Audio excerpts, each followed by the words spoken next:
자, 오늘은 교과서 44페이지에 있는 대단원 마무리에 대해서 배워볼 거예요.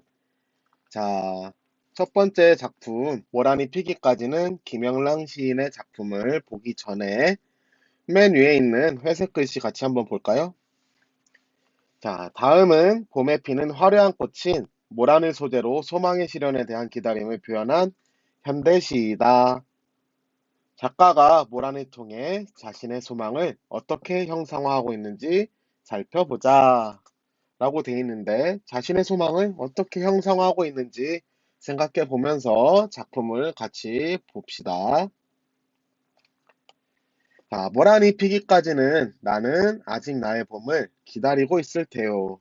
자, 모란 화자가 기다리는 대상이기 때문에 소망, 그리고 모란이 피었으면은 보람이 있겠다. 보람, 그리고 삶에 가치 있는 존재이다.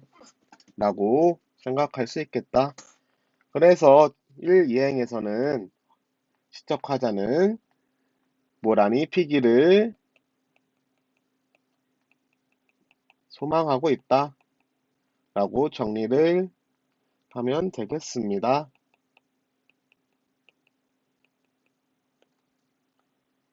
모란이 피기를 소망함.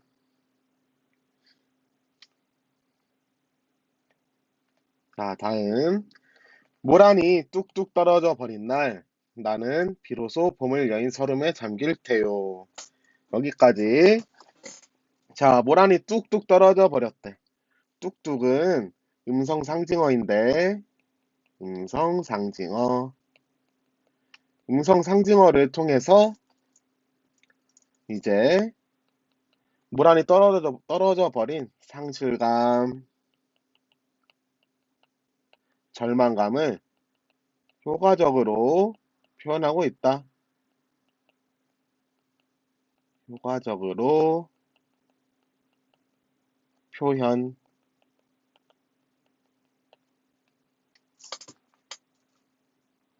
상실감, 절망감을 효과적으로 표현하고 있다. 그래서 나는 비로소 봄을 여인 설움에 잠길 테요. 봄을 여인 설움. 모란이 떨어져 버린 설움이라고 할 수 있겠죠. 모란이 떨어진 설움. 모란이 떨어진 설움.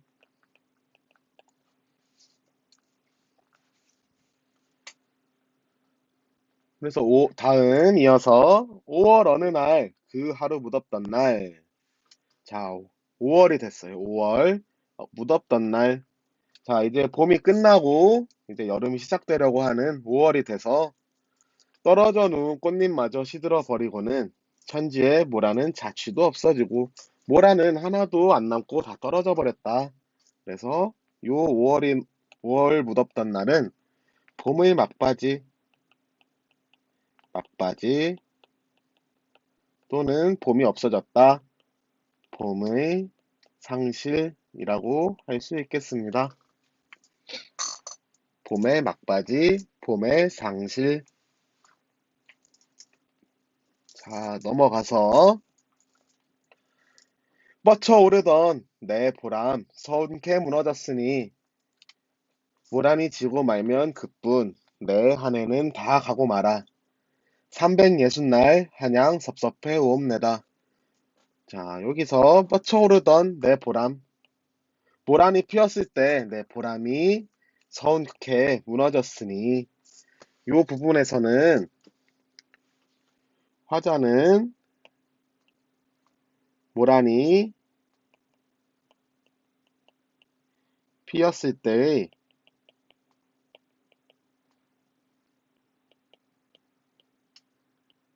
보람을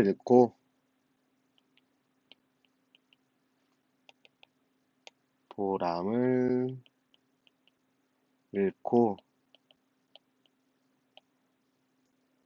소망도 사라짐이라고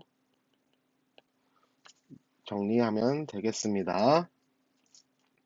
모란이 피었을 때의 보람을 잃고 소망도 사라졌다. 자, 그 다음 모란이 지고 말면 그뿐 내 한 해는 다 가고 말아. 자, 모란이 져서 내 한 해는 다 가버렸다. 모란은 내 전부다. 이렇게 얘기하고 있어요.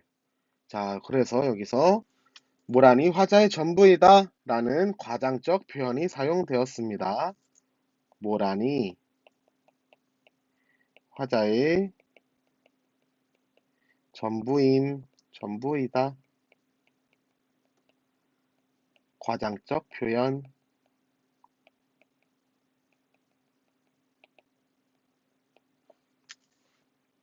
모란의 화자의 전부이다. 과장적 표현이 사용된 부분입니다. 자, 이어서 360날 한양 섭섭해 오옵내다. 360날 1년 내내 항상 섭섭해서 오옵내다. 울 거예요. 서러워할 거예요. 자, 여기서 360날은 1년 내내 모란이 필 때까지 섭섭해서 울 거예요. 자, 그래서 여기서 360날은 서러운 정감의 깊이를 표현하는 단어가 되겠습니다. 360날은 서러운 정감의 깊이라고 정리를 하면 되겠습니다. 자, 세 번째 행에서부터 여기까지의 내용을 정리하면 이제 모란을 잃고 서러워한다. 모란을 잃고 서러워함이라고 정리를 하면 되겠습니다. 모란을 잃고 서러워함.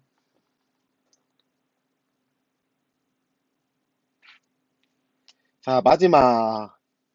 모란이 피기까지는 나는 아직 기다리고 있을 테요. 찬란한 슬픔의 봄을.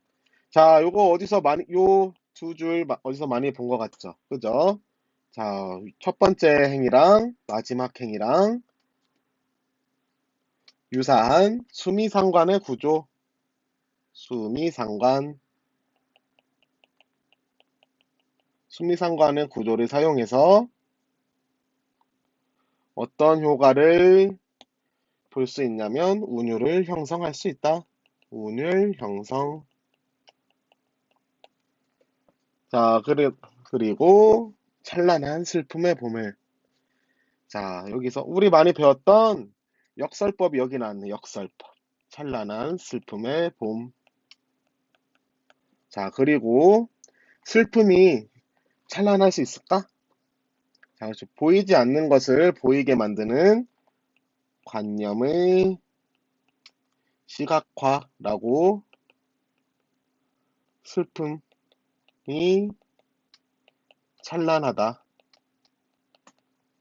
라는 것으로 정리를 하면 되겠습니다.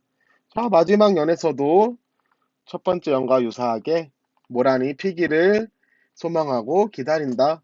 여기서 모란이 피기를 기다림이라고 정리를 하면 되겠습니다. 자, 작품 본문은 다 배워봤고 이제 작품에 대한 정리를 한번 해봅시다. 자, 간단하게 시어 그리고 어떤 구조로 쓰여져 있는지 봅시다. 자, 시어 모란의 의미 화자가 간절히 기다리는 대상이다. 1년 내내 기다리고 내 보람이 뻗친다. 그리고 아름다움의 표상이다. 라고 간단하게 정리를 하면 될 것 같습니다. 자, 그 다음으로 순환 구조로 이루어지고 있는데, 자, 첫 번째로는 봄에 대한 기다림. 모란이 피기까지는 봄을 기다리고 있을 테요. 자, 그래서 봄이 돼서 모란이 피고, 그리고 5월이 돼서 무더운 날이 돼서 모란이 다 떨어졌다. 자, 그 다음에 마지막으로 모란이 필 때까지 기다릴 것이에요. 찬란한 슬픔의 봄을. 자, 모란이 피기를 소망하고 폈다가 지고 그 다음에 또 기다리는 순환 구조를 통해서 화자의 숙명적 기다림의 태도를 드러내고 있다 라고 볼 수 있습니다. 선생님이 이 내용은 PPT로 다시 올려줄 테니까 못 쓴 친구들은 더 나중에 보면 될 것 같습니다. 자, 다음. 자, 갈래는 자유시, 형식적으로는 자유시, 내용상으로는 서정시, 개인의 작품, 감정을 노래한 서정시, 시대적으로는 현대시로 분류를 할 수 있겠습니다. 자, 낭만적, 그리고 유미적. 유미적이란 말은 어떤 말이냐면, 음, 아름다움을 추구한다 라는 개념, 아름다움을 추구한다 라는 개념이고, 뭐, 같은 말로는 탐미적 이라고 할 수 있는데, 미를 탐한다 라는 단어랑 유사하게 쓰이고 있다. 자, 그리고 제재, 가장 중요한 재료, 이 시에서 가장 중요한 재료는 바로 모란이 되겠고, 주제는 소망이 이루어지기를 기다리고 있다. 어떤 소망? 모란이 피는 소망. 자, 특징은 뭐 슬픔이라는 추상적 관념을 찬란함이라고 시각화하여 표현, 그리고 역설법을 사용하여 화자의 심정을 효과적으로 표현하고 있다. 또 수미상관을 사용하여 운율을 형성하고 있다. 라고 정리를 하겠습니다. 자, 모란이 피기까지는 여기까지 하도록 하고, 자, 이어서 바로 교과서 45페이지 이곡이 쓴 참화서를 보도록 하겠습니다. 자, 똑같이 왼쪽 맨 위에 있는 회색 글씨. 다음은 소유의 문제에 대해 쓴 고전수필이다. 글쓴이가 소유를 어떻게 인식하고 있는지 살펴보고 이 작품을 통해 새롭게 깨닫게 된 점을 친구들과 이야기해보자. 자, 소유에 대한 문제인가 보다. 소유. 자, 글쓴이가 어떤 소유에 대해서 어떤 인식을 갖고 있나 한번 잘 생각해 보면서 작품을 배워봅시다. 자, 나는 집이 가난해서 말이 없기 때문에 간혹 남의 말을 빌려 타곤 한다. 자, 여기서 작가는 말을 빌려 타게 된 경험을 제시하고 있다. 빌려 타게 된 경험을 제시. 왜 제시했을까? 내가 다음에 할 얘기를 끌어내기 위해서 경험을 제시하고 있다. 자, 그런데 노둔하고 야인말을 얻었을 경우는 자, 첫 번째 노둔하고 야인말을 얻었을 경우래. 일이 아무리 급해도 감히 채찍을 대지 못한 채 금방이라도 쓰러지고 넘어질 것처럼 전전긍긍하기 일쑤요. 개천이나 도랑이라도 만나면 또 말에서 내리곤 한다. 그래서 후회하는 일이 없다. 자, 노둔한 말을 빌렸을 때는 뭐 빨리 갈 수가 없기 때문에 안전하기 때문에 후회하는 일이 거의 없다. 반면에 나왔네. 반면에 발굽이 높고 귀가 쫑긋하며 잘 달리는 준말을 얻었을 경우 오타가 있네. 발굽이 높고 잘 달리는 준말을 얻었을 경우 2번 발굽이 높고 잘 달리는 준말을 얻었을 경우 의기양양하고 방자하게 채찍을 갈기도 하고 고삐를 놓기도 하고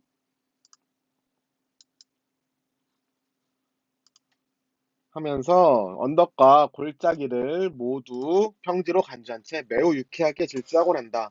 자, 노둔한 말은 천천히 가는데 준말은 매우 유쾌하게 질주한대. 그러나 간혹 위험하게 말에서 떨어지는 환란을 말하지 못한다. 자, 1번 노둔한 말, 2번 준마. 이 두 말을 탔을 때 나는 똑같은데 말의 상태에 따라서 천천히 가거나 빨리 가거나 하는 마음가짐이 달라진다라고 정리를 할 수 있겠습니다. 여기까지의 내용은 빌린 말의 상태에 따라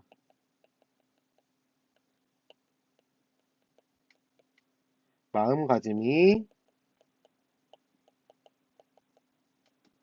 달라진다 라고 정리를 하면 되겠습니다. 빌린 말의 상태에 따라 마음가짐이 달라짐.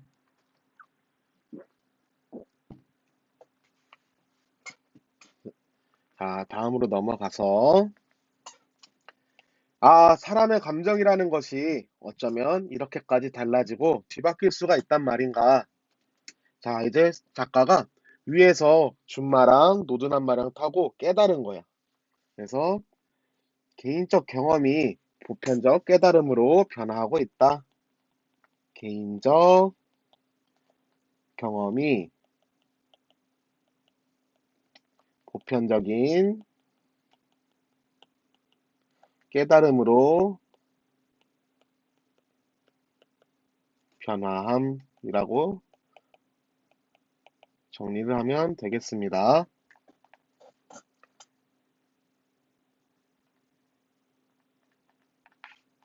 자, 남의 물건을 빌려서 잠깐 동안 쓸 때에도 오히려 이와 같은데, 하물며 진짜로 자기가 가지고 있는 경우야 더 말해 무엇하겠는가. 자, 내 거도 이제 더 소중하겠지만 남의 말을 빌려서 쓸 때에도 이렇게 마음이 왔다 갔다 하는데 내 거였으면 더 심할 것이다 라고 작가는 말하고 있다. 여기까지의 내용을 정리해보면은 남의 물건일 때와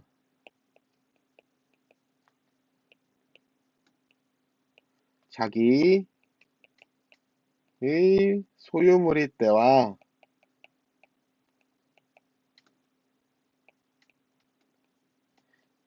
소유물일 때에 따라 달라지는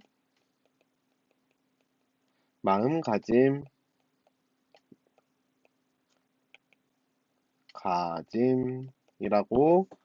정리를 하면 되겠습니다. 남의 물건일 때와 자기의 소유물일 때에 따라 달라지는 마음가짐에 대해서 여기 문단에서 얘기하고 있다.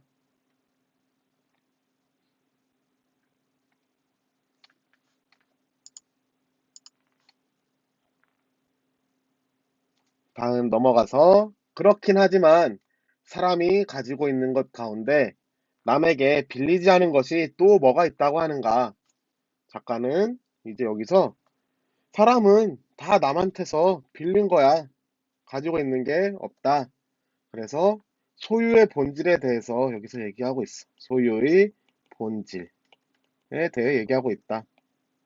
자, 우리 맨 위에 회색 글씨에서 봤던 것처럼 작가가 소유를 어떻게 인식하고 있는지 살펴봅시다 라고 했던 문장을 여기서 찾을 수가 있는 거야. 사람이 가지고 있는 것 가운데 남에게 빌리지 않은 것이 또 뭐가 있다고 하겠는가? 작가가 가지고 있는 소유의 개념이라고 볼 수 있겠습니다. 자, 그래서 밑에 예시가 나오는데 임금은 백성으로부터 힘을 빌려서 존귀하고 부유하게 되는 것이요. 임금은 백성으로부터 힘을 받는데, 그리고 신하는 임금으로부터 권세를 빌려서 총애를 받고 귀한 신분이 되는 것이다. 또 그리고 자식은 어버이에게서, 지어미는 지아비에게서, 비복은 주인에게서 각각 빌리는 것이 또한 심하고도 많은데 대부분 자기가 본래 가지고 있던 것처럼 여기기만 할 뿐 끝내 돌이켜 보려고 하지 않는다. 왜? 그래서 이 어찌 미혹된 일이 아니겠는가? 여기서 작가가 하고 싶은 말은 너네 다 빌린 건데 그거 빌린 건지도 모르고 있네. 그것을 비판하고 있다. 정리하면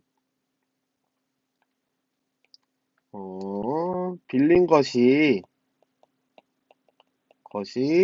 많아서 그것이 빌린 것인지도 빌린 것인지도 모르는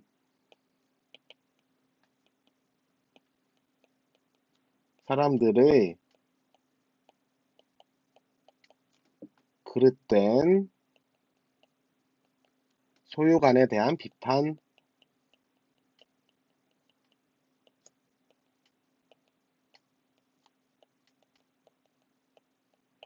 자, 빌린 것이 많아 그것이 빌린 것인지도 모르는 사람들의 그릇된 소유관에 대한 비판을 이 문단에서 하고 있습니다. 빌린 것이 많아 그것이 빌린 것인지도 모르는 사람들의 그릇된 소유관에 대한 비판.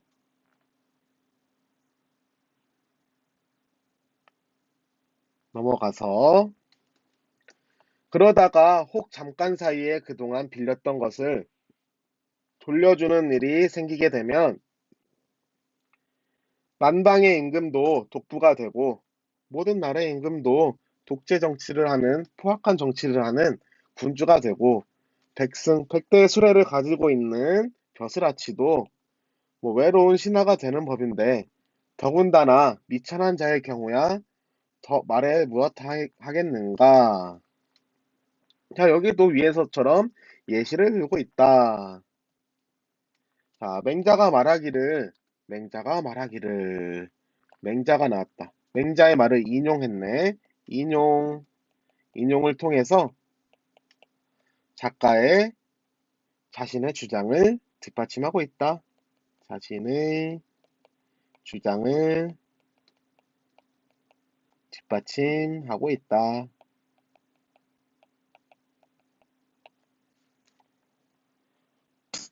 자신의 주장을 뒷받침하고 있다. 인용을 통해서 오래도록 빌리고서 반환하지 않았으니 그들이 자기의 소유가 아니라는 것을 어떻게 하랬겠는가?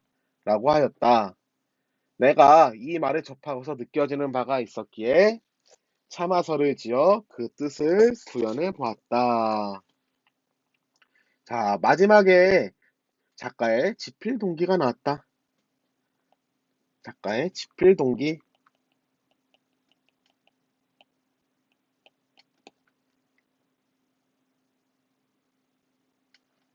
자, 여기 내용을 마지막 부분에 정리하면 잘못된 소유관념에 대한 비판과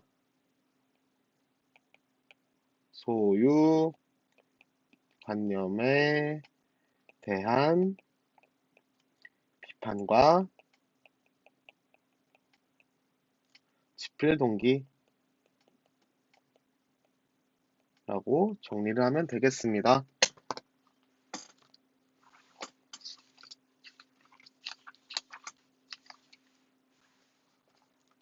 자, 이어서 이제 작품 내용은 다 배워봤으니까 내용을 정리를 해보겠습니다.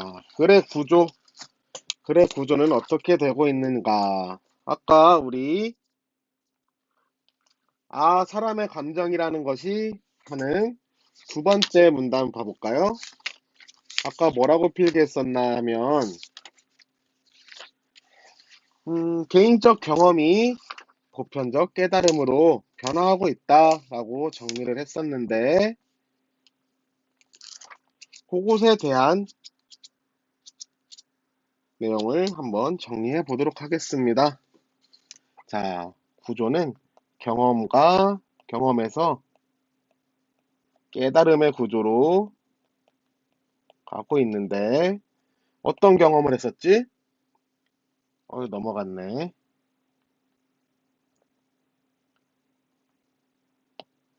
어떤 경험? 남의 말을 빌려탄 경험.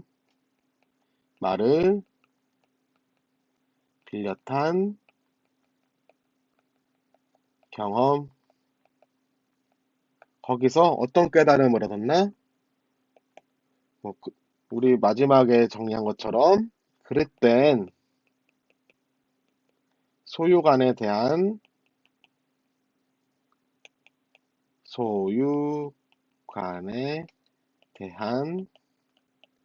비판. 그 과정에서 얘들아 어떤 방법을 썼지? 작가가 뭐 예시를 많이 들었지. 일반적인 것에서 깨달음으로 가는 유추를 통해 일반화하고 있다. 여기 부분에서 유추를 통한 일반화. 아이고, 자꾸 넘어가네. 유추를 통한 일반화로 깨달음으로 넘어가고 있다. 라고 글의 구조를 간단하게 정리를 할 수 있겠습니다. 자, 진짜 마지막이다. 자, 갈래는 한문수필이고 제목이 차마설 얘기다. 설. 그리고, 그리고 성격은 교훈적이고 경험적이고 유추적이다. 소유에 대한 그리고 내 경험을 하고 그리고 유추를 하면서 글의 구조를 진행하고 있기 때문에 유추적이다. 그리고 가장 중요한 재료인 제재는 말을 빌렸한 경험을 말할 수 있겠다. 자, 주제는 소유에 대한 성찰. 자, 특징은 다 위에서 정리한 것처럼 경험, 그리고 깨달음의 구조로 내용이 전개되고, 개인적 경험을 보편적 깨달음으로 일반화하는 유추의 전개 방식이 사용되었고, 맹자의 말을 인용하여 자신의 주장을 뒷받침하고 있다. 자, 여기까지 참화서를 배워봤는데, 많이 힘들 텐데, 여러분의 모습이 이렇게 하품하고 있을 것 같아서 선생님이 준비를 해봤어요. 선생님네 고향인데 하품하는데 여러분 생각이 나서 열심히 공부하라고 기지개도 피고 다음 시간에는 더 열심히 할 수 있도록 합시다.